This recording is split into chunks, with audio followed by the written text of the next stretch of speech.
नमस्कार, मैं अपेक्षा मीणा BND कॉलेज चिमनपुरा से आज की इस BA पार्ट 3 की संस्कृत की क्लास में पुनः आप सभी का हार्दिक स्वागत है, अभिनंदन है। कल के वीडियो में हम जैसा कि आप सभी जानते हैं हम भगवत गीता पढ़ा रहे हैं। कल के वीडियो में हमने गीता के द्वितीय अध्याय के 15 श्लोक तक पढ़ लिए थे, मैंने पढ़ा दिया था। इसी क्रम को, इसी श्रृंखला को आगे बढ़ाते हुए आज हम शुरू करते हैं भगवत गीता का 16वां श्लोक संख्या 16 से हम पुनः प्रारंभ करते हैं। तो आप सभी ध्यान से देखिए। 16वां श्लोक है, न सतो विद्यते भावो न भावो विद्यते सतः उभयो अपि दृष्टो अंतस्त्व अन्योस्तत्वदर्शिभिः। क्या है? न सतो विद्यते भावो न भावो विद्यते सतः उभयो अपि दृष्टो अंतस्त्व अन्योस्तत्वदर्शिभिः। इस पद में अर्जुन के शोक के विषय में सत्य स्वरूप आत्मा तथा असत्य रूप देह का तत्व से वर्णन किया जा रहा है। असत्य भावो न विद्यते। भगवान कृष्ण यहाँ पे क्या कह रहे हैं कि असत्य असत्य भाव न विद्यते। असत्य असत्य वस्तु की भाव न विद्यते, सत्ता नहीं होती है। कि असत्य जो वस्तु होती है, असत्य जो वस्तु है उसका कभी भी अस्तित्व नहीं होता है। तू सत्य अभाव न विद्यते, और जो सत्य वस्तु है उसका कदाचित अभाव न विद्यते, उसका कदाचित अभाव भी नहीं होता। उभयो अपि अंत तत्वदर्शी भी दृष्ट है। इसलिए ऐसा असत्य वस्तु का कभी भी अस्तित्व नहीं होता और सत्य वस्तु का कदाचित अभाव भी नहीं होता। ऐसा इन दोनों का ही रहस्य ज्ञानी पुरुषों के द्वारा देखा गया है। यहाँ भगवान कृष्ण ये बताना चाह रहे हैं कि असत्य वस्तु का कभी अस्तित्व नहीं होता और सत्य वस्तु का कभी भी अभाव नहीं होता। ऐसा इन दोनों ही विषय में का जो रहस्य है वो ज्ञानी पुरुषों के द्वारा देखा गया है। देखिए यहाँ पे जो इस तरह के जो विचार हैं वो सांख्य के सत्कार्यवाद पर आधारित हैं। यहाँ पर भगवान कृष्ण अर्जुन से संयोगज वस्तुओं की अनित्यता और अनात्मा विषयक सत्य मिथ्या तत्व का निराकरण कर रहे हैं। शीत उष्ण सभी जो विकार हैं और विकार सदैव ही बदलते रहते हैं, क्योंकि उत्पत्ति से पूर्व तथा विनाश के बाद उनका कोई अस्तित्व नहीं रहता है। इसी कारण इन विकारों की वस्तुतः न होते हुए भी मृग तृष्णा की भांति मिथ्या हमें प्रतीति होती रहती है, अतः इनको सहन करना चाहिए। यहाँ पर जो सतह शब्द है, सतह जो है सत्ता, तो यहाँ पे सतह जो पद है यहाँ पे परम तत्व का वाचक है। वो परम तत्व जो सर्वव्यापी है और नित्य है, उसका कभी भी अभाव नहीं हो सकता। यहाँ पर यही भाव दिखाया गया है। अगला देखिए, अविनाशी तू तद विद्धि येन सर्वम इदम तत्तमय विनाशम अव्यस्य या अस्य न कश्चित कर्तुम महर्ति। अविनाशी तू तद विद्धि येन सर्वम इदम तत्तम विनाश अव्यस्य न कश्चित कर्तुम महर्ति। यहाँ पर सदैव रहने वाली सत्य वस्तु है तथा असत्य या मिथ्या वस्तु की सत्ता नहीं है। इसका पहले वाले श्लोक में विवेचन करने के पश्चात अब सत्य एवं असत्य दोनों के ही स्वरूप का स्पष्टीकरण देते हुए भगवान कृष्ण अर्जुन से कह रहे हैं, अविनाशी तू तत् विद्धि येन इदम सर्वम ततम अस्य अव्यस्य विनाशम कर्तुम कश्चित न अहर्ति। कि हे अर्जुन, तुम जो है अविनाशी तू तत्विद येन, अविनाशी कि हे अर्जुन तू नाश रहित उस तत्विद्धि, उस आत्म तत्व को जान, येन इदम सर्वम तत्तम, जिससे यह संपूर्ण प्रपंच ओतप्रोत हो रहा है। कि हे अर्जुन, तू अविनाशी उस आत्म तत्व को जान, जिससे कि यह इदम सर्वम तत्तम, जिससे कि यह संपूर्ण जो संसार है, जो संपूर्ण प्रपंच है, वो ओतप्रोत हो रहा है। अस्य अव्यस्य विनाशम कर्तुम कश्चित न अर्हति, उस अविनाश, अस्य अव्यस्य, अव्यस्य अविनाशी का, कि इस अस्य, इस अव्यस्य अविनाशी का विनाशम कर्तुम कश्चित न अर्हति, विनाश करने के लिए तो कोई भी समर्थ नहीं है। कि हे अर्जुन, नाश रहित उस आत्म तत्व को जान, जिससे संपूर्ण जगत प्रपंच ओतप्रोत है। इस अविनाशी का विनाश करने के लिए तो कोई भी समर्थ नहीं है। इस तरह के जो भाव है उनका दर्शन शास्त्र में भी बहुत अच्छा उदाहरण मिलता है। जैसे रज्जु में सर्प की भ्रांति, अर्थात जो रस्सी है उसमें जैसे सर्प की भ्रांति हो जाती है, उसी प्रकार से हमें यहाँ पे बता रहा है कि जो नाश रहित है उस आत्मा को जान, जिससे कि यह संपूर्ण प्रपंच चल रहा है। इस अविनाशी का विनाश करने के लिए, इस आत्म तत्व का विनाश करने के लिए तो यहाँ पर कोई भी समर्थ नहीं है। देखिए यहाँ पर इस श्लोक में शरीर, इंद्रिय, मन, भोगों की सामग्री और भोग स्थान आदि समस्त जड़ वर्ग का वाचक यहाँ पर सर्वम जो है यह पद है। वह संपूर्ण जड़ वर्ग चेतन परमात्म तत्व से ही प्राप्त है। उसी परमात्म तत्व को यहाँ अविनाशी बतलाया गया है। अगला देखिए,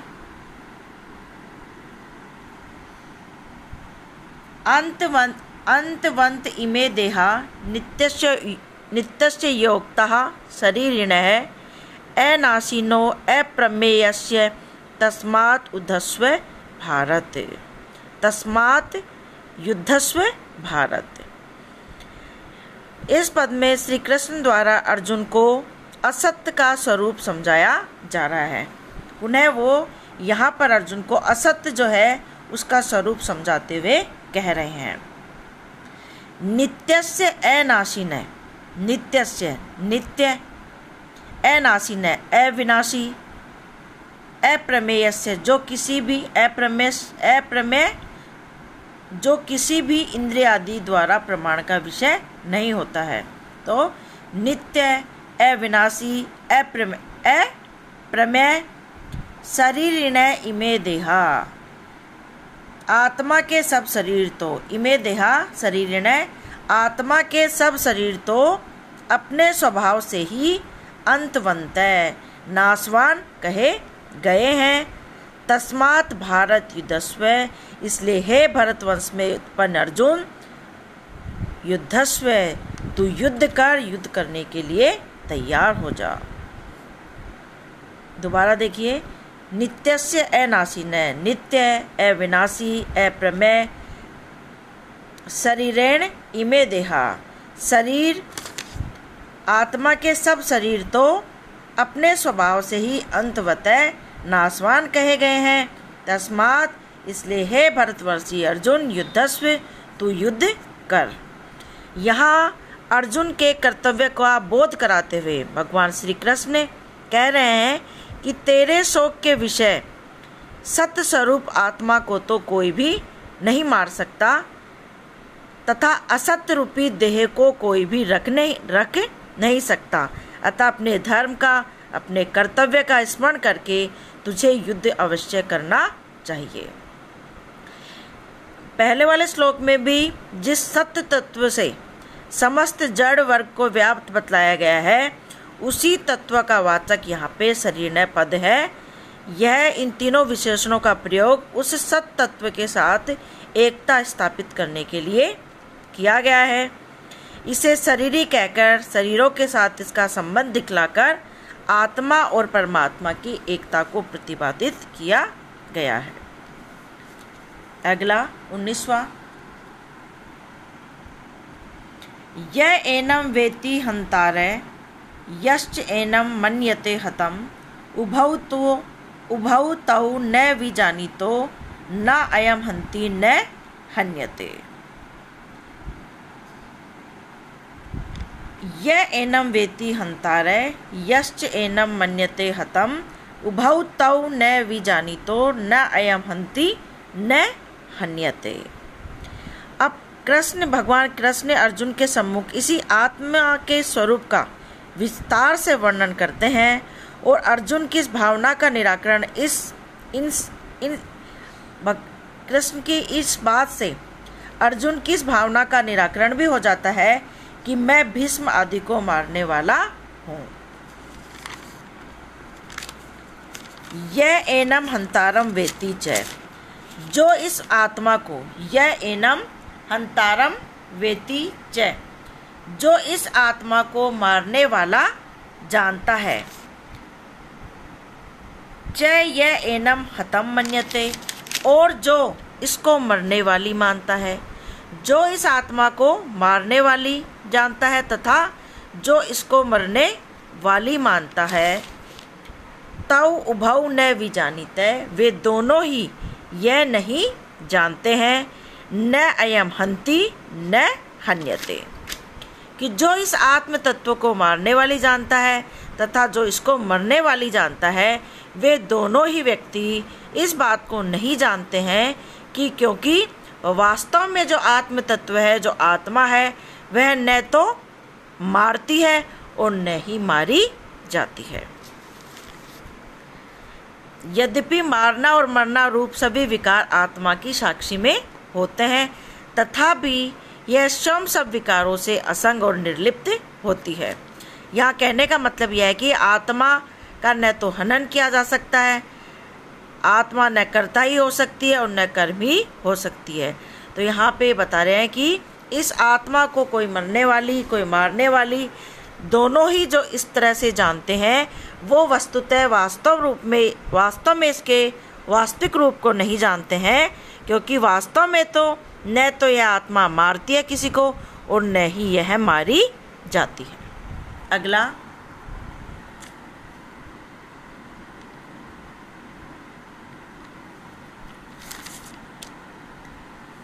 न जायते म्रियते वा कदाचित न अयम भूत्वा भविता वा न भूय अजो नित्य शाश्वतो अयम पुराणो न हन्यते हन्यमाने शरीरे। न जायते म्रियते वा कदाचित न अयम भूत्वा भविता वा न भूय अजो नित्य शाश्वतो अयम पुराणो न हन्यते हन्यमाने शरीरे। इस श्लोक में श्री कृष्ण अर्जुन के सम्मुख आत्मा की निर्विकारिता की पुष्टि कर रहे हैं, और जो पहले के श्लोक में इन्होंने बताया था कि आत्मा को न मारा जा सकता है न वह मारी जा सकती है, उसी का पुनः यहाँ पर विश्लेषण करते हुए पुनः कह रहे हैं। न अयम कदाचित जायते वा न म्रियते वा न भूत्वा भूय न भविता अयम अजय नित्य शाश्वत पुराण शरीरे हन्यमाने न हन्यते। न अयम कदाचित जायते, कि वास्तव, हे अर्जुन, वास्तव में तो यह न अयम कदाचित जायते वा न म्रियते, कि हे अर्जुन, वास्तव में तो यह आत्मा कदाचित किसी भी काल में न जायते वा, न तो कभी उत्पन्न ही होती है, न म्रियते वा, और न ही कभी मरती है। कि अर्जुन, वास्तविक रूप में तो यह आत्मा न किसी काल में उत्पन्न होती है और न ही किसी काल में यह मरती है। अथवा वा न भूत्वा भूय न भविता, और अथवा न भूत्वा भूय न भविता, न होकर पुनः अभाव वाली ही होती है और न ही होकर पुनः अभाव वाली ही होती है। किंतु अयम अजय, किंतु यह तो कैसी है? अजय, अजन्मा, नित्य, सदा रहने वाली, नित्य शाश्वत है, सदा रहने वाली, पुराण शरीरे हन्यमाने न हन्यते, और नित्य नवीन है, इसलिए शरीरे हन्यमाने न हन्यते, इसलिए शरीर के नाश होने पर भी इसका विनाश संभव नहीं है। और देखिए क्या कह रहे हैं कि वास्तव में न तो यह आत्मा किसी काल में उत्पन्न होती है, न किसी काल में न तो उत्पन्न होती है, न कभी मरती है, और न ही ऐसा है कि कभी उत्पन्न हो गई और पुनः उसका अभाव हो गया, किंतु यह आत्मा तो कैसी है?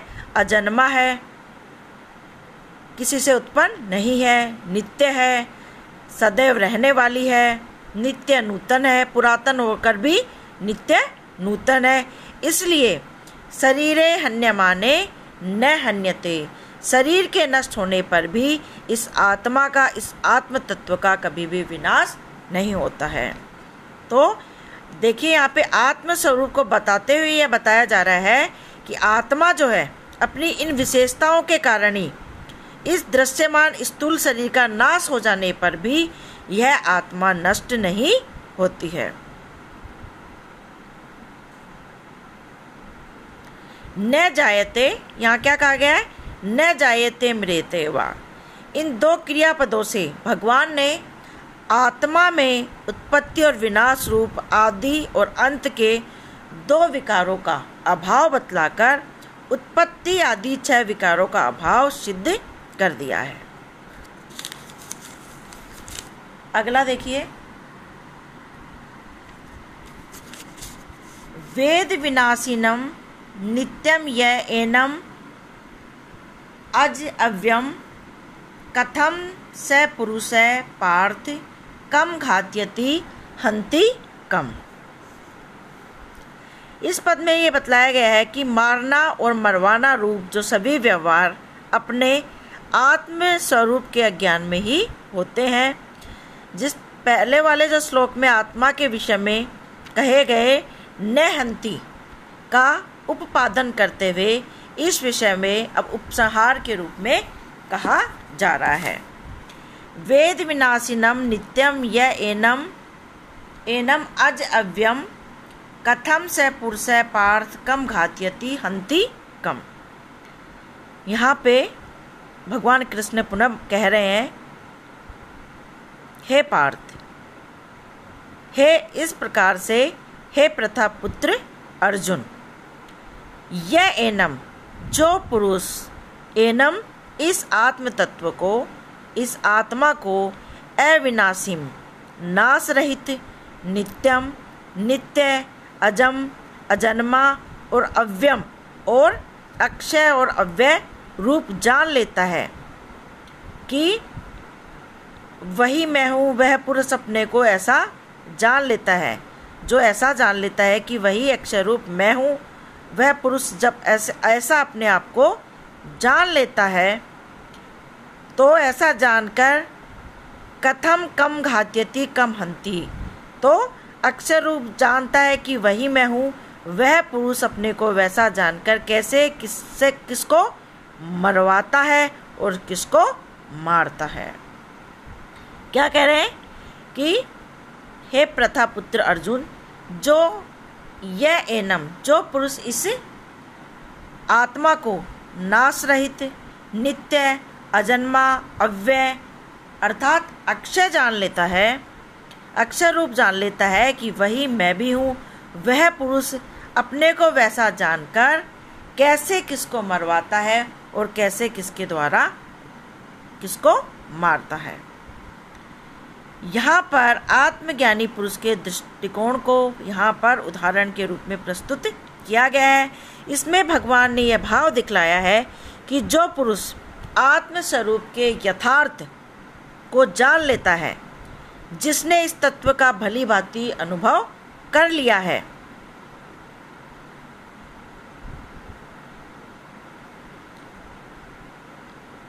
कि आत्मा जो है वह किस तत्व को भली भांति अनुभव कर लिया है कि जो आत्मा है वह अजन्मा है, अविनाशी है, अव्यय है और वह नित्य है। वह कैसे और किसको मारता है और कैसे किसको मरवाता है। ठीक है, 21 तक हो गया है। आज हम यही समाप्त करते हैं। कल फिर हमारी मेरी पुनः आपसे भेंट होगी। तब तक जो मैं आपको पढ़ाती हूँ आप उसको सारा वापस से पढ़ा कीजिए और अच्छे से समझिए। कल हम पुनः 22वें श्लोक से प्रारंभ करेंगे। आज की बे पार्ट 3 की क्लास अब हम यहीं पर समाप्त करते हैं। कल फिर मिलते हैं, तब तक के लिए ठीक है, धन्यवाद।